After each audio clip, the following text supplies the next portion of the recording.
Filmora ஒன்றால் ஆப்ஜெக்ட்டுக்கு பின்னாடி இந்த மாதிரி டெக்ஸ்ட்டை வந்து எப்படி ஆட் பண்ணால் சொல்லி பார்ப்போம். அது ரொம்ப சிம்பிள் தான். உங்கள் வீடியோ ஃபஸ்ட்டு ஒரு காப்பி எடுத்துக்கோங்க. காப்பி பண்ணிவிட்டு ஒரு வீடியோ ட்ராக் ஆட் பண்ணிவிட்டு அதை பேஸ்ட் பண்ணிடுங்க. பேஸ்ட் பண்ணதுக்கப்புறம் அதை மட்டும் நம்ம தனியாக மாஸ்க் பண்ண வேண்டியிருக்கும். அந்த வீடியோ செலக்ட் பண்ணிவிட்டு ஸ்மார்ட் கட் இருக்கா அதை கிளிக் பண்ணுங்கள். கிளிக் பண்ணிவிட்டு எந்த ஆப்ஜெக்ட்டுக்கு பின்னாடி நீங்கள் டெக்ஸ்ட் வேணும்னு நினைக்கணும் அந்த ஆப்ஜெக்ட்டை செலக்ட் பண்ணுங்கள். செலக்ட் பண்ணதுக்கப்புறம் கிளிக் டு ஸ்டார்ட் மார்க்கெட் இருக்குல்ல அதை கிளிக் பண்ணுங்கள். சேவ் கொடுத்துருங்க. இப்போ என்ன பண்ண போகிறோம் அப்படின்னா இந்த 2 லேயருக்கும் நடுவில் நீங்கள் எந்த டெக்ஸ்ட் ஆட் பண்ண நினைக்கணும் அந்த டெக்ஸ்ட் ஆட் பண்ணிக்கோங்க.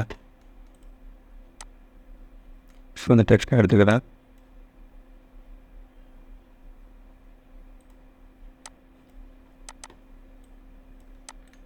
உங்களுக்கு எந்த டெக்ஸ்ட் வேணுமோ அதை டைப் பண்ணிக்கோங்க. அந்த டெக்ஸ்ட்டோட சைஸை நீங்கள் அட்ஜஸ்ட் பண்ணணும்னா அட்ஜஸ்ட் பண்ணிக்கலாம். ஸோ ஆப்ஜெக்ட் மூவ் ஆகிற மாதிரி இருந்துச்சு அப்படின்னா அந்த ஆப்ஜெக்டை வந்து லாக் பண்ணிக்கோங்க. இந்த லாக் ஐக்கன் இருக்குல்ல அதை கிளிக் பண்ணிக்கோங்க. கிளிக் பண்ணிட்டு இப்போ அந்த டெக்ஸ்ட்டை நீங்கள் மூவ் பண்ணிக்கலாம். ஓகேவா? ரொம்ப சிம்பிள் தான். ஒரு காப்பி பண்ணுறீங்க, காப்பி பண்ணிவிட்டு இதில் போய் ஸ்மார்ட் கட் கொடுக்கிங்க.